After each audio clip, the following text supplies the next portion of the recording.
All right, welcome everyone. The Torah studies Parshas Chayei Sarah, the life of Sarah. And today is actually the 20th day of Cheshvan, which is the birthday of the fifth Lubavitcher Rebbe, the Rebbe Rashab, Rabbi Shalom Dov Ber. He was born in 1861 in Lubavitch. And he established the Lubavitch Yeshiva. And we know today around the world that is spreading the light of Torah and Chassidus around the world. And it started from a little town in Lubavitch when he proclaimed that we're going to conquer the world. And you can picture this, a little town, a little shtetl, and talking about global conquering the world with teaching Torah and Chassidus to the world. And yet we see today the revolution, what is happening as we get ready for this weekend. We're going to have the Kinnis HaShluchim.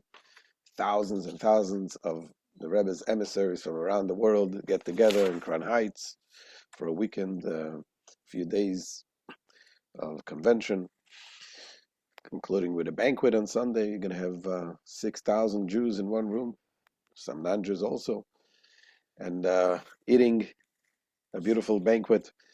So actually all of this ties in with the topic what we're going to discuss today.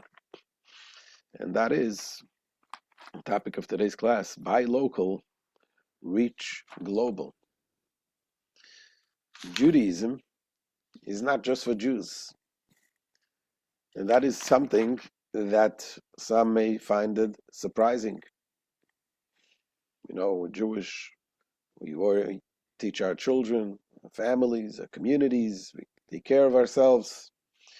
But throughout the years, throughout the generations, we knew Jewish people took care of themselves, and they made sure to not to assimilate, of course, and but in the same time also to strengthen their community. But there was not so much the emphasis on reaching out to the non-Jews.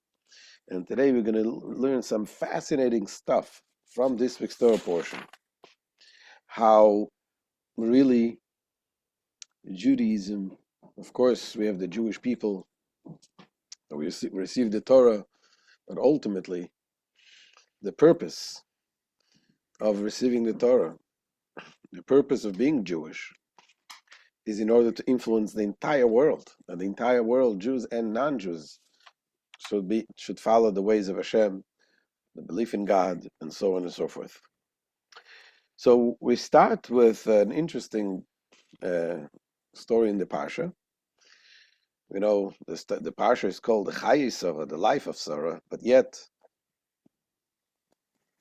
right in the beginning of the portion doesn't talk about the life of Sarah. It talks about Sarah's dying right in the beginning. And yet the whole portion is called the life of Sarah.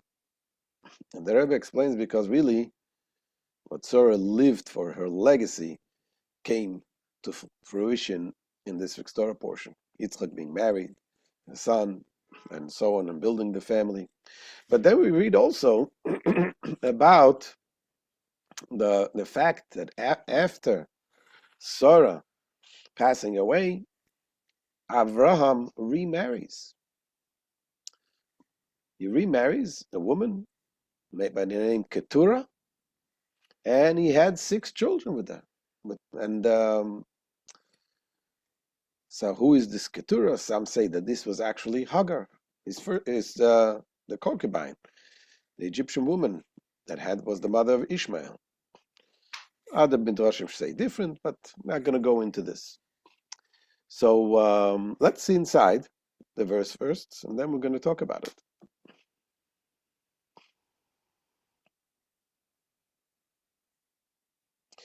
So this was the question. Is Judaism something that we have to keep for ourselves? Is something that is universal with the message for humankind? So we read in the portion. Here it is. Oh, so after Sarah's passing, Avraham was 137 years old at the time, and he had a he married Keturah, and he had 6 more children, as we read in the Torah portion.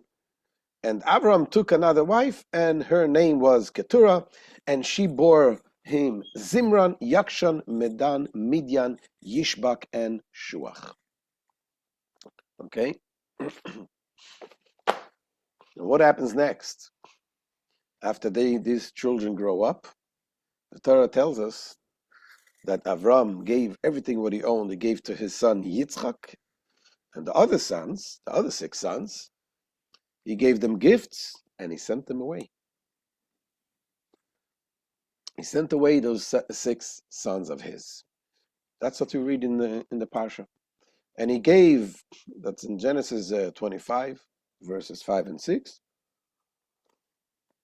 And he gave everything he owned to Yitzchak, and to the concubines' sons, Avram gave gifts and sent them away from his son Yitzchak. He didn't want him to mix with Yitzchak. Yitzchak should be separated. During Yitzchak's lifetime, to a land in the east. Who are those nations? We're not exactly sure. Obviously, we have some of the Midian. We knew who the Midianites were. But in any case, that's not what we're going into today. We're going to ask a few other questions. What's the point? Avram marries Keturah to have children, and then he sends them away. If he wanted to have just Yitzchak, why did he have children in the first place? It doesn't say anywhere that there were they had bad influence. We remember the story with Ishmael. Sarah didn't want Ishmael to be with Yitzchak. She asked Avram to send them away because he was bad influence. But here we don't find this. But anyway, what's the point? Second question is, we read the story, Avram is 137 years old when he had these 6 children, when he married Keturah and had 6 children. You remember what big deal we made the miracle of Avram having Yitzchak. The Torah talks about the great miracle, what happened. That he couldn't have Avram Zaken, Avram was old and he couldn't have children. And yet, here, the Torah says casually, yeah, by the way, he married again and he had 6 children. And the Torah doesn't make any big deal about this thing. Why not? What's going on over here? Obviously, there's something there. There's something that needs explanation. And this is what we see in the verses in the Torah, when the Torah describes Avram and Sarah, that they were old. Avram and Sarah were elderly. They had arrived with the days. The feminine cycle had ceased from Sarah. Sarah laughed inwardly. After I withered, will I delicate again? And my master is old. The master referring to her husband. And God said to Avraham, why did Sarah laugh and say, I will give birth after I have aged? Is anything too wondrous for God? I will return at this time in a year, and Sarah will have a child. So we see the big deal that is made over there. Yes, and the question is, why is there no mention of the great miracle that happened with Avram having another 6 children 37 years later, or 38 years later? So we're going to review a number of answers that is given to this question, and then we're going to talk about the other questions. So the Nachmanides talks about this, and the Nachmanides says basically that is, throughout the history, throughout the Torah, there's many, many miracles in the Torah, but not everything is recorded. Those miracles that were foretold by the prophets, they were recorded as miracles. And that's what the Nachmanides, Rabbi Moshe ben Nachman, says. He says, I will tell you something true and clear about the Torah. The Torah only mentions miracles that a prophet or an angel foretold. So the Torah says to Sarah, she can have a child. So the Torah talks about it, and so on.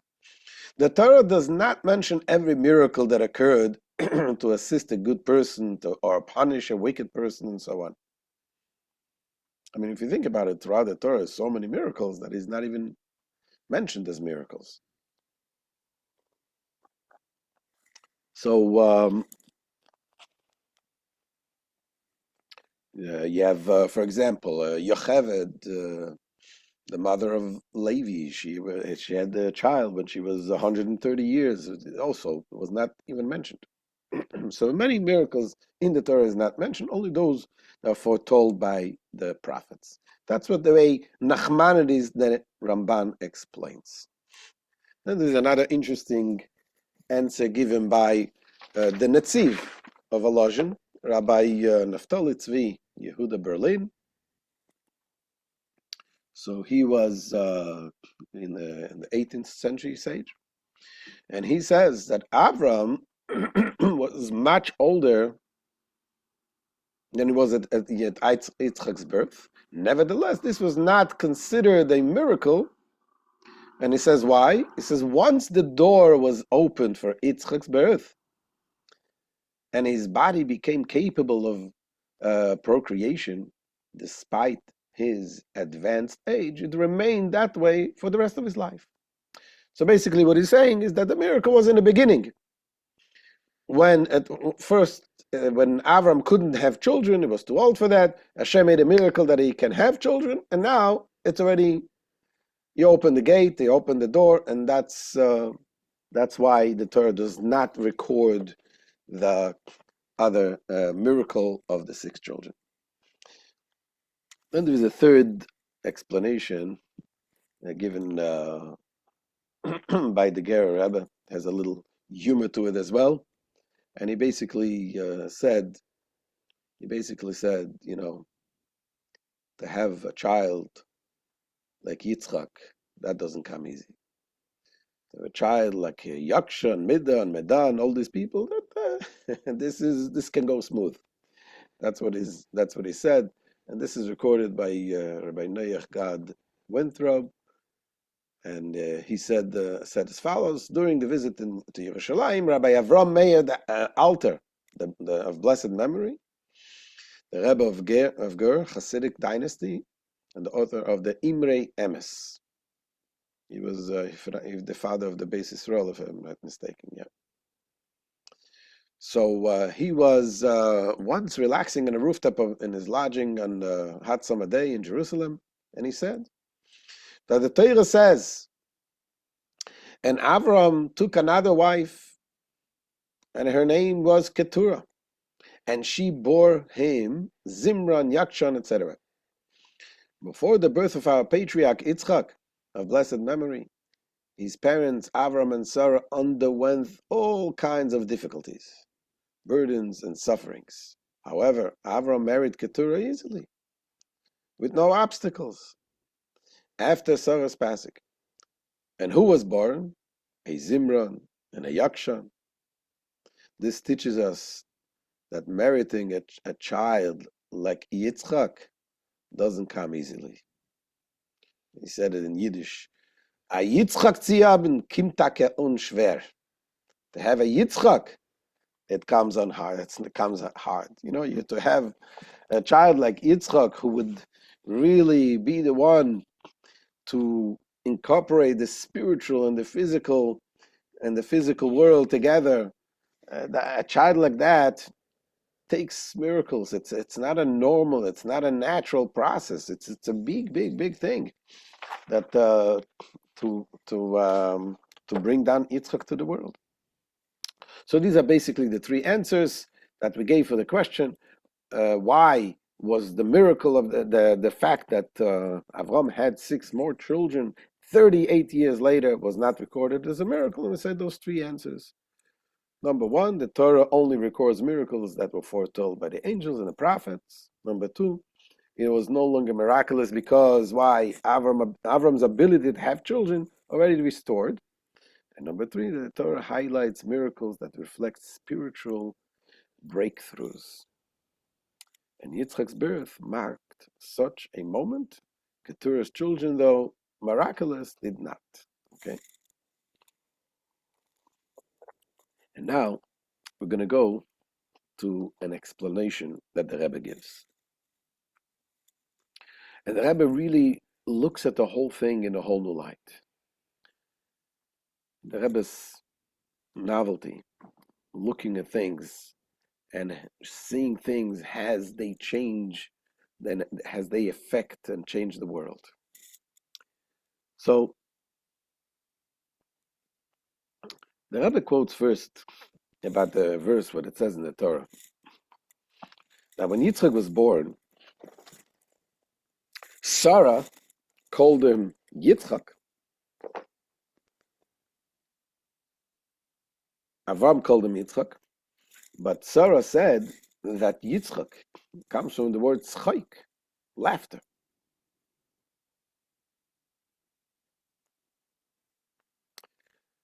Sarah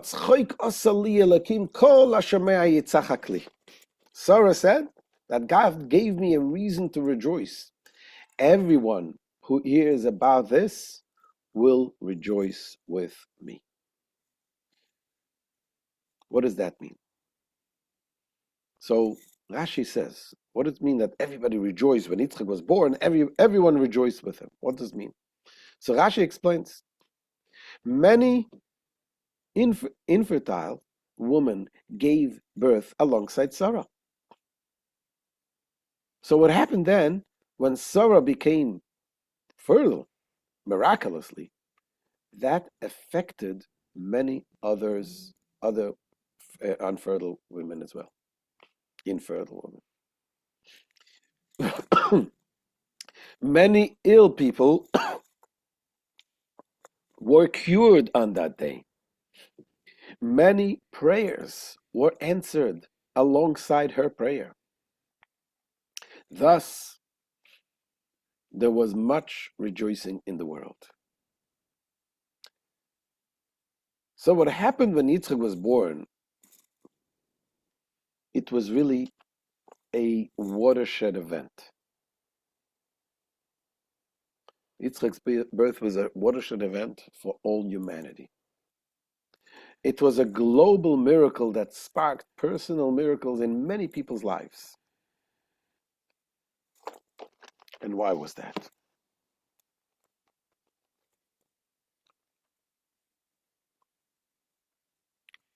That's the question. Says the Rebbe, the question, why was Yitzchak's birth such a public miracle? Why did it impact so many beyond Avraham and Sarah?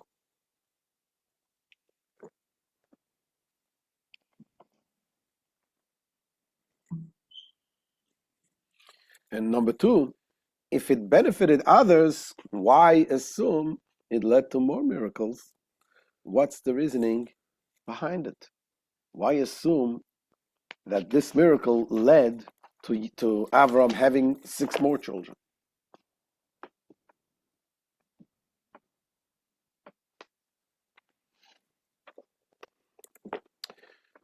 So let's start with the first question. Why did everyone have to be involved in Yitzchak's birth? It seems like it was something that affected everyone. Why?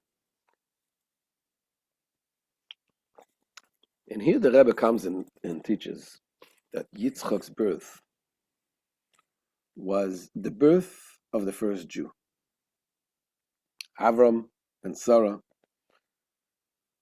were not Jewish at birth. Yitzchak was born Jewish. And the birth of the first Jew really affects the entire world. And the Rebbe starts by explaining something else, that the Torah also affected the entire world. What do we know about the Torah? God, after the Jewish people went to Egypt, they came out of Egypt, and Hashem appeared on the Mount Sinai, and he gave them the 10 Commandments, and he gave them the Torah. So for all you know, is the Torah is instructions, the way Hashem tells us how to live our lives as Jewish people. Okay, so he gives the instructions also for non-Jewish people as well. But when we learn about what the giving of the Torah is really about,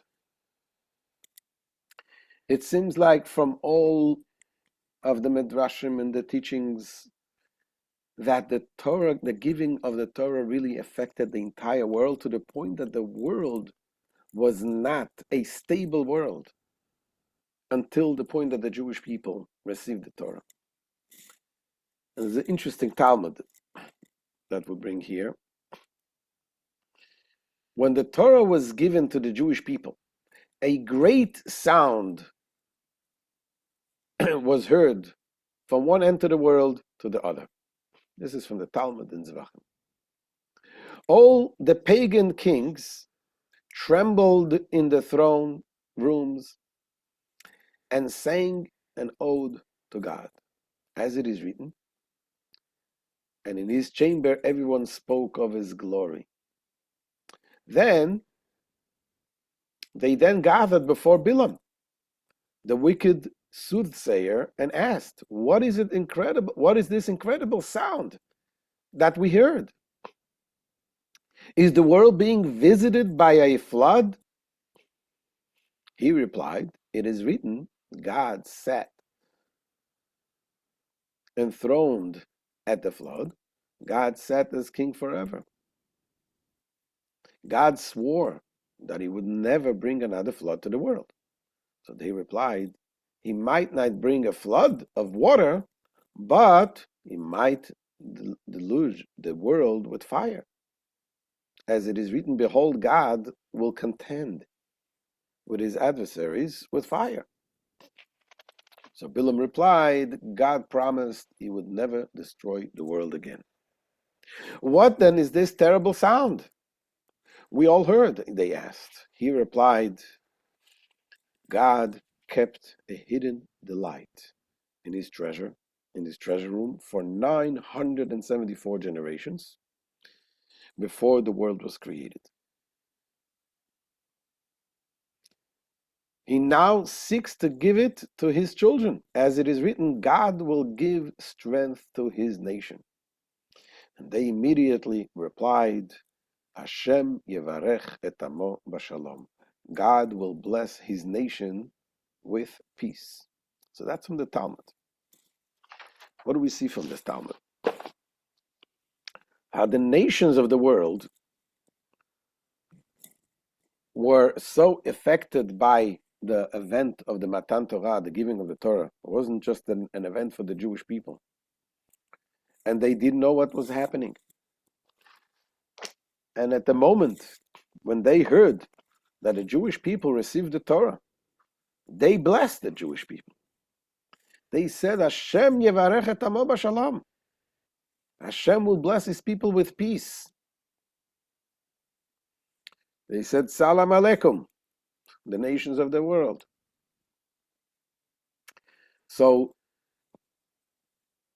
what does that mean? We know that Hashem, before he gave the Torah to the Jewish people, he offered it to the non-Jewish people, the nations of the world. They refused. They said, if you want to hear what's in it.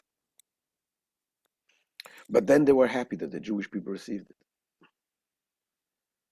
As it explains in the holy books, that the fact that Hashem offered it to them, that itself gave an opening for them to connect to the truth, to connect to the Torah.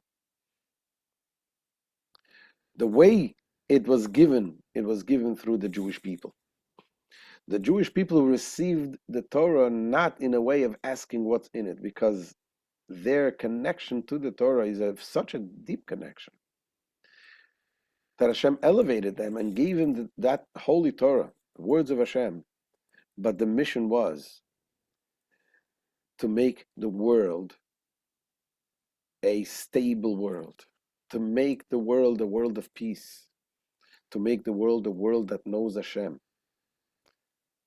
Not only that, it says in the very beginning, when God created the world, he put a condition for the existence of the world. That the world will only exist so far as when the Jewish people will actually receive the Torah, will accept the Torah, and will say, Na'aseh v'nishma, we will do and we will listen. So the giving of the Torah was a global event. It transformed the foundation of existence itself. And that impact was felt across the world. And here's the Talmud that tells us something interesting. In the beginning of the creation in the Genesis, when we read in the Torah, it says God created the world in 6 days. Vayehi erev, vayehi boker, yom echad. There was evening, there was morning. Day 1 was evening, was morning. Day 2, and so on. When it comes to day 6, the Torah changes. It says, Vayehi erev, vayehi boker, yom hashishi. It doesn't say there was evening and there was morning, day 6. It says yom hashishi, the 6th day. It was evening, it was morning, the 6 days. Not day 6, but yom hashishi, the 6th day. Meaning the famous one, the known one.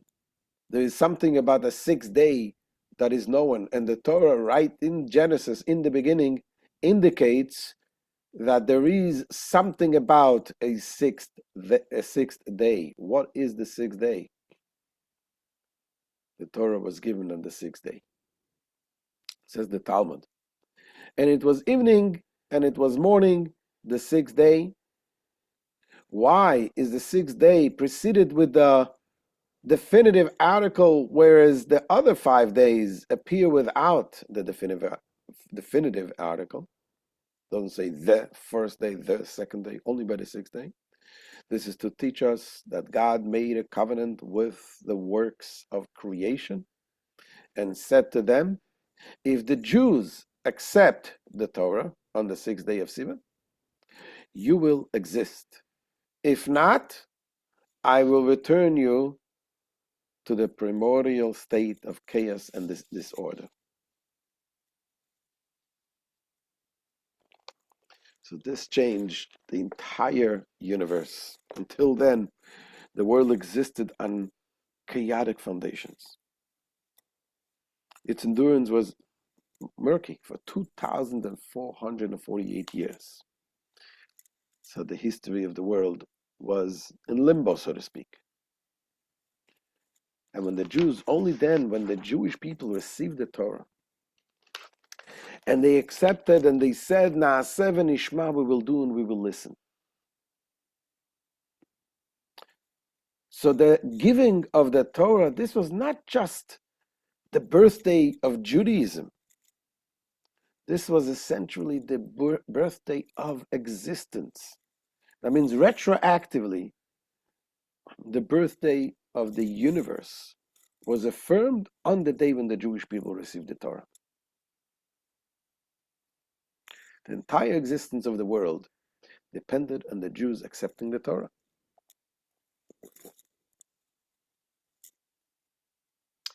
And this explains a curious phenomenon.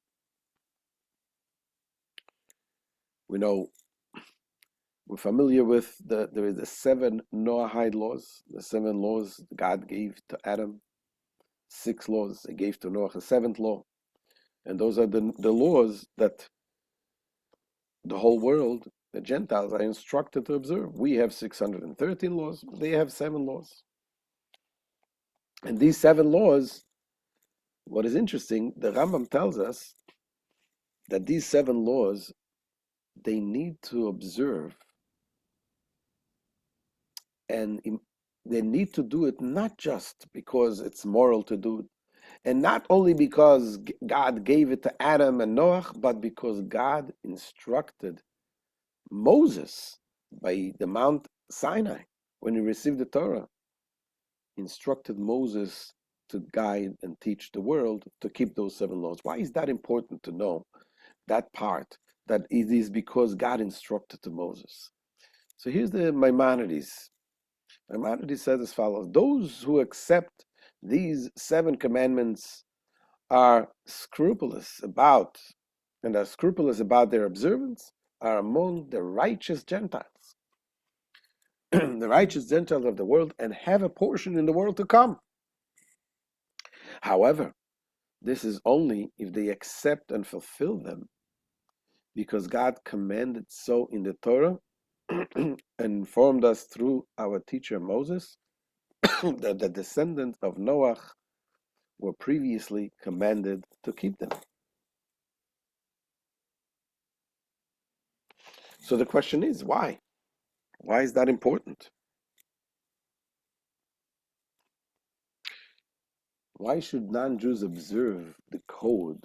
Because God commanded it in the Torah. Why is it binding on them? Why can't they just fulfill it? Because God said to Adam and Noah. And the answer is that the world is not divorced from the Torah. Its very fate is tied up with the Torah. Yes, of course, the Torah was given to the Jewish people, and Jews are responsible to fulfill the Torah. But there is also the responsibility that Jewish people have to introduce the Noahide codes to the nations. And not only that, every human being in the world is directly linked to the Torah through the Jewish people. And this is what the Rebbe explains here in the Sikha. This can be explained according to the teachings of our sages, that the entire creation was for the Jews and the Torah. What does that mean? This tells us that the Torah is not a late addition to the world. Rather, it is tied to the very existence of the universe. After the birth of the Jewish nation and the giving of the Torah, it is impossible that God would communicate to the world independently from the Torah, independently from the Torah and the Jews. Therefore, the observance of the Noahide codes must be channeled through the Torah and the Jews. Why? Because that was the creation all about. God created the world to introduce the Torah, to introduce the nation that receives the Torah. And from there, the light for the rest of the world comes. And that's the answer. So the world is tied up with the Torah, and every human is directly linked to the Torah through the Jewish people. So we are not a local nation. We are a global people. We are responsible to spreading the message to the world. And now we can return to the story of the birth of Yitzchak, because that's exactly what happened then. The first Jewish child, the birth of Yitzchak, changed the world order. What we find when Hashem said to Avraham and Sarah, "You're going to have a child," he told them, "You need to change your names. You're no longer Avram, you'll be Avraham." Sarah was called Sarai. He said, "You're no longer Sarai because you're Sarah." Avraham, Hashem said, Avram means the father of Aram. Avraham means the father of many nations. Hashem says to Avram, "You're creating now a nation, but you're going to be the father of many nations." That means that nation that is created, Yitzchak, is going to be born. You're going to have, as a result of that birth, the influence, the birth of many nations, and they're all going to be connected to you. Sarah when she was Sarai means my minister. Sarah means a minister ruling over everyone. That means she's going to have the effect of all of the nations. Says the Rebbe, before Yitzchak's birth, his parents had to change the name to reflect their new roles. Avraham became the father of the multitudes, and Sarah a princess to all people. Before the birth of the Jewish people, in the person of Yitzchak, the first Jew, it had to be clear that Jews are the primary purpose of creation. What does it mean? What is the purpose of creation? The purpose of creation is to spread and bring Hashem's name into the world, that the world should recognize in a place where the godliness is hidden, we should see that everything is Hashem. And that came through the birth of Yitzchak and through the creation, the birth of the nations that will be as a result of the birth of Yitzchak, they will become connected to the message of there is one God. And that happened. That is why Avraham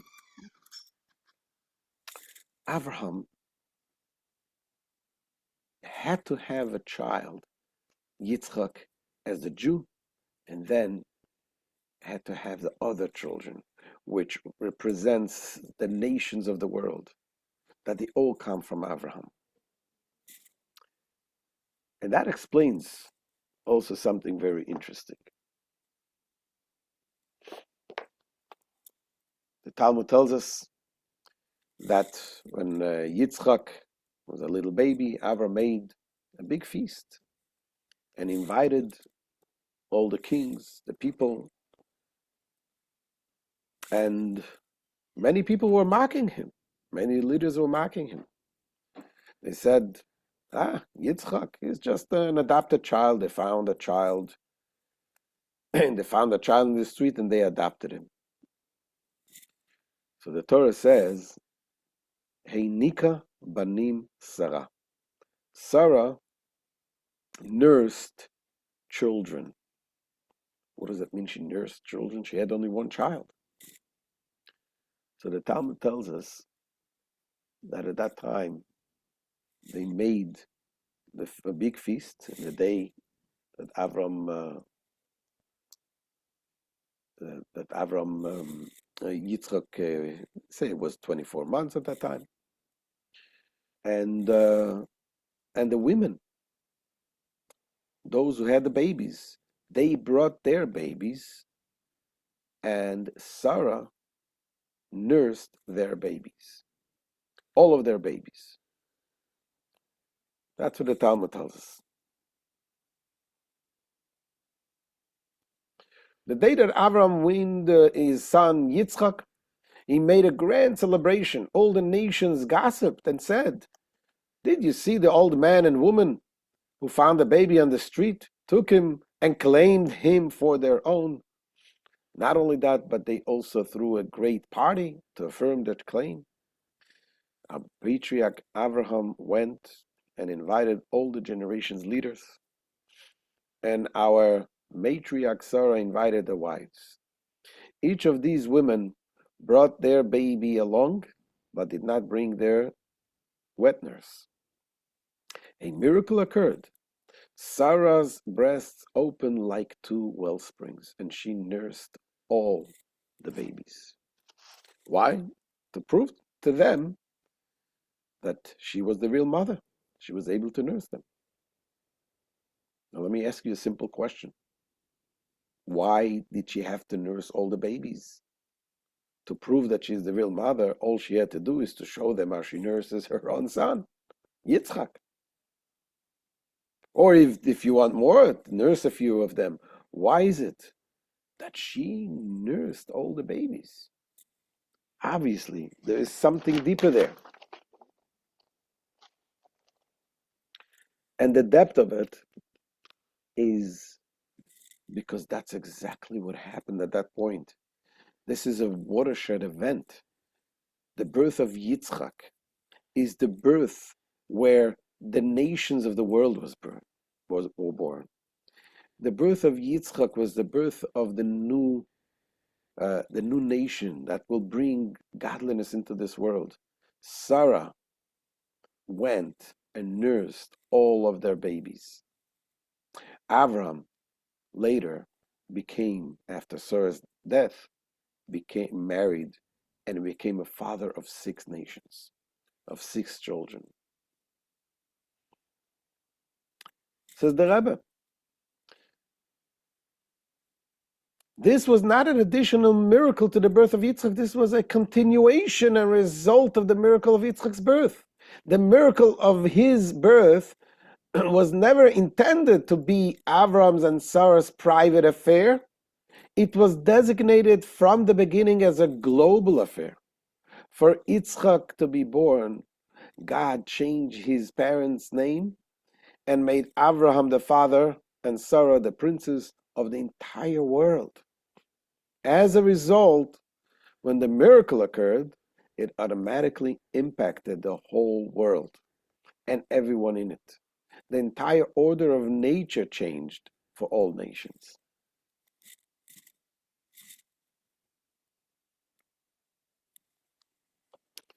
So Judaism's message is meant for every corner of the world, especially the place and people that are the place where they're more resistant. They need it most. So to be a Jew means to be an ambassador to all people. That is why Yitzchak's birth was a global event. It brought healing.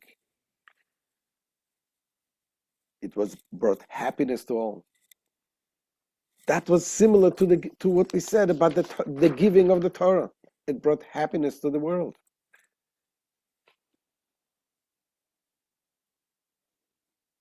We still need to explain why was this? Why did he have the other children if he wanted to send them away?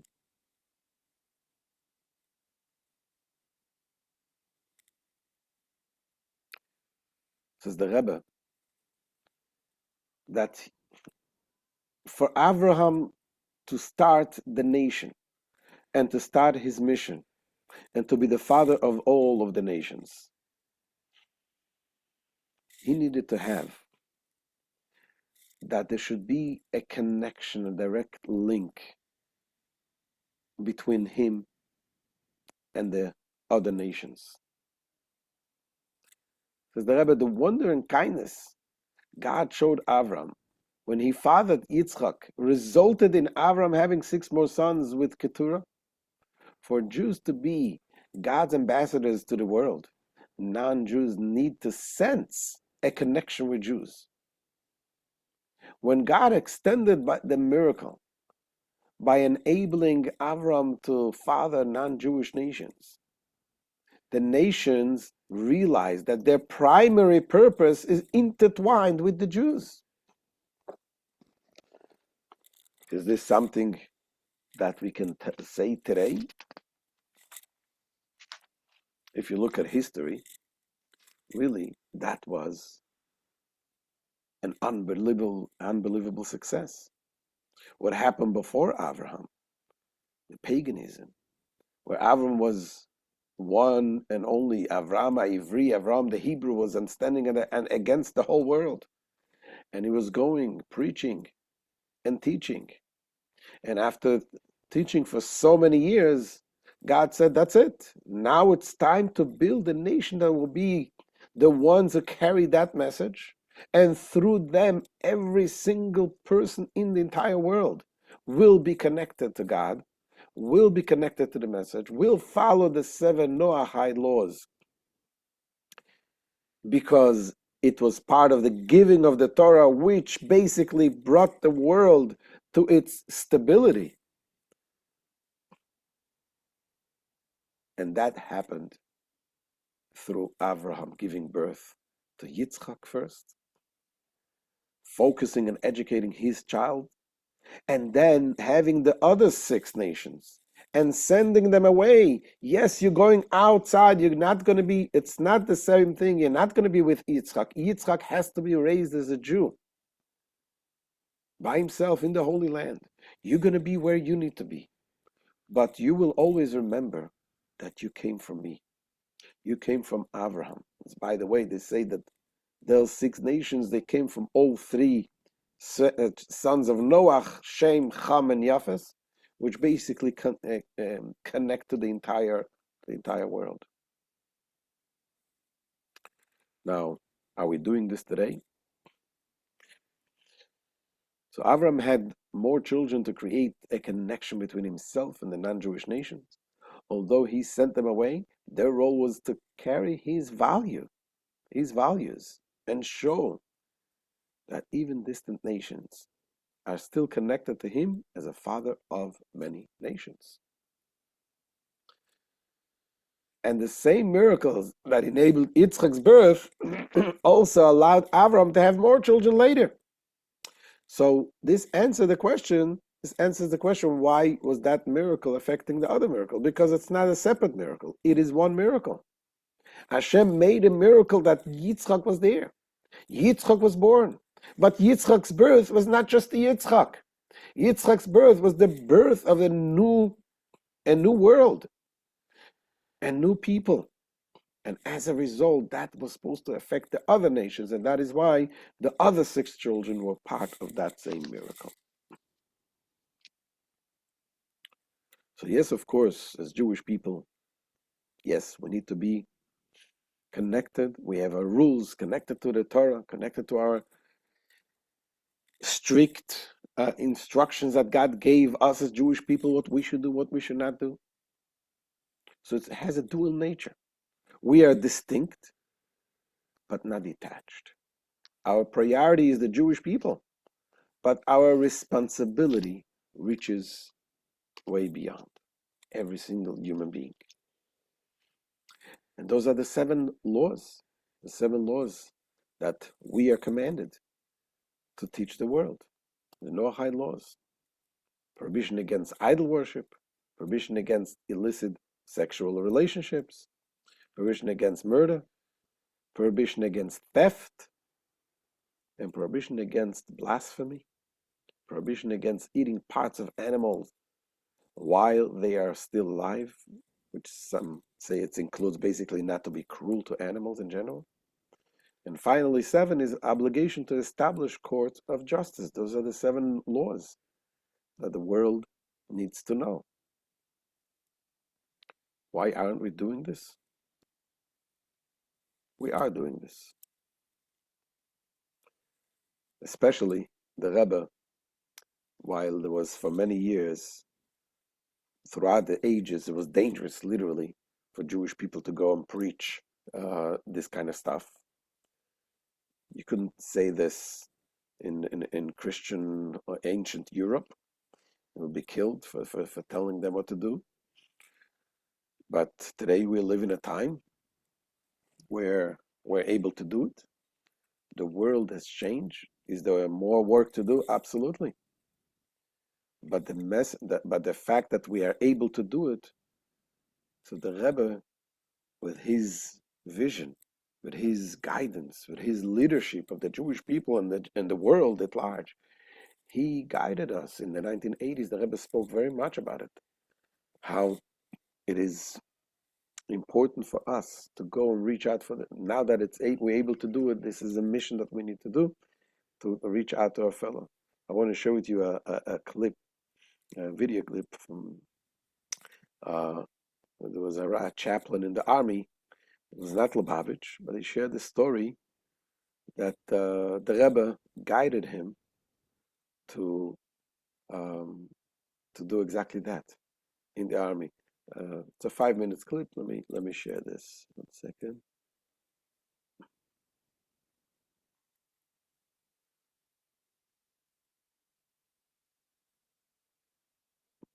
Share. Make sure. Oh yeah, share sound. There it is.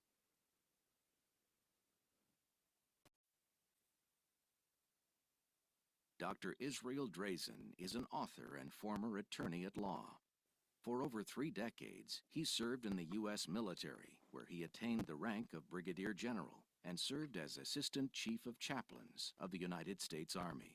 I was living in Colombia, and there was no Orthodox shul to go to except for the Chabad shul. And my wife and I would walk the 3.5 miles to Lubavitch shul. And the young rabbi thought that it would be a good idea for me to attend the Farbrengen and meet with the Lubavitch Rebbe. God Almighty bless you to be a chaplain in such serious Hashem to spread Yiddishkeit around you and to influence the Gentile culture, also in Tir, Terra Mitzvah Mayor, and certainly as a chaplain, the other chaplains, the Gentile will not be inactive. He will not have kindness to you that you are mixing in his affairs, that you are helping him, but probably you can influence him to influence as a chaplain, a Gentile chaplain in performing ceremonies of Mene. And all this is a preparation for the coming of Mashiach to take. I will try and do that. God Almighty bless both of you and all your family and all your loved family of the Jewish soldiers and the loved family of the Catholic and their soldiers. Thank you. I said that's interesting, that the Rebbe would think that I, as a general, would stand before non-Jews and speak to them about the 7 Noahide commandments. I thought this is something that's a no-go right from the very beginning. And then I thought about it for a while, and I said to myself that actually those things that seem to be the most difficult in life are those things that you should try and do. I decided that I would think about it and try and do it. And I developed a speech that turned out to be a very good speech. And I tried it on, first on Christian clergy, and they liked it. And then I gave it all over the world. Dear Rabbi Schneerson, on 20 September, I spoke in Los Angeles on the subject for an hour to 30 Christian chaplains, including the Chief of Chaplains of the United States Army. Several of them told me they intended to speak on this subject. On 21 September in Los Angeles, the Chief of Chaplains spoke before 40 military commanders and 30 chaplains and told them that Christian ethics cannot be understood without knowing its Jewish foundation. He praised me 3 times and told his audience that they should have heard my speech. I have the opportunity to speak on the 7 Noahide commandments in Europe to 600 Christian clergy in November, in Atlanta to 300 Christian clergy in December, and Salt Lake City to 350 Christian clergy in January. Although I am not a chassid and try to follow the ways of Rambam, I have read much about Lubavitch, including all of the Rebbe's Sichot in the 24-volume Likutei Sichot to Bereshit, Shemot, and Devarim. I hope that the Rebbe is pleased with my initial effort to comply with his shlichut mission. And he wrote back and he said, as I told you before, that he is also a follower of Maimonides. I trust that you have your major speeches on this subject on tape and that you would publicize them in a suitable publication that would serve as a source as well as an inspiration for others to disseminate these 7 commandments. Wishing you again the utmost hatzlacha in all your good efforts, particularly in the above, with esteem and blessing, and then his signature. Then I went again. So this is it. Bottom line is, yeah, today we have not only are we able, we have also the tools today. So if people ask, the world is flooded social media, with so much negativity, what do? Here's what we do. We got to flood. The influence that every person has today is so much greater than what we had in the previous generations. So we got to use it out. Use it out to, obviously, number one, to our fellow Jews, but to not to forget about our non-Jewish neighbors, friends, wherever we go, in social media, everywhere, wherever we have influence. And very soon we should be able to have the result of this mission, the coming of Mashiach, as the Rebbe said. So thank you all for joining, and Be'ezat Hashem, we'll see you. We'll see you Be'ezat Hashem next week. Any questions, we'll take now. Any comments, questions? Thank you, Rabbi. You're very welcome, David. Thank you. Thank you, Rabbi. No, are we ready to go on the mission? Little by little. Little by little. נעשה ונשמע. There you go. I try. The people I work with, some of them are Jewish, some of them are Russian Orthodox, and